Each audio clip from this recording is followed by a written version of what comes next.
чоң көлөмдө жасай турган болсок, күнүнө 4-5 тоннадай суу алсак болот.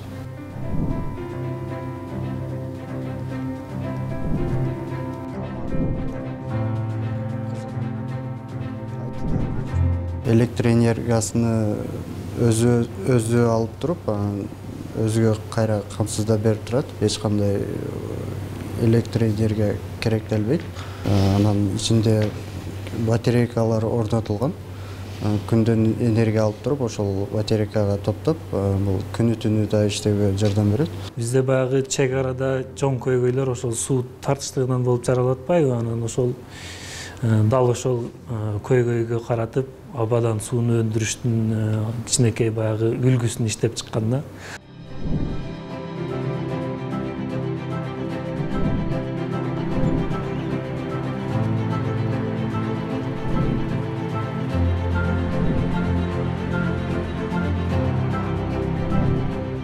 Арзаныраак каражат сатылат.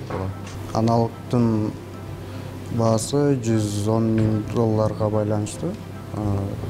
Өтө кымбат. Биз ошол жабдыктын арзан жолуну иштеп чыктык да. Эгер буну чоңураак көлөмдө жасай турган болсок, күнүнө 100 литрдей суу ала алат. Анан ал жабдыкка 50,000 сом каражат сарпталат.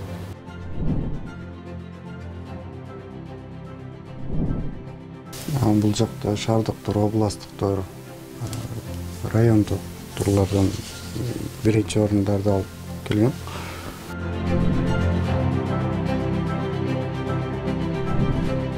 Мен 2 жашыдан байкаганбыз да, атасы экөөбүз машиналарды алып келип берсек, ошо машинаны сөзсүз бузуп, ичине ачып көрчү эле да.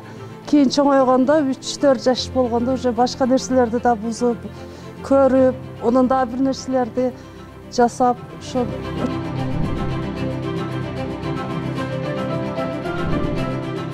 робототехниканын тетиктери.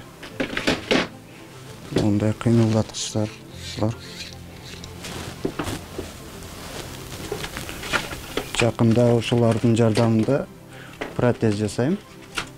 Протез негизи мурда эле чыккан нерсе, дүйнө жүзүнө кеңири жайылган, бирок баасы боюнча абдан кымбат. Биз ошонун арзан жолуну жөнөкөй эле тетиктерден жасасак болот. Элдерге кеңири жайылта алабыз.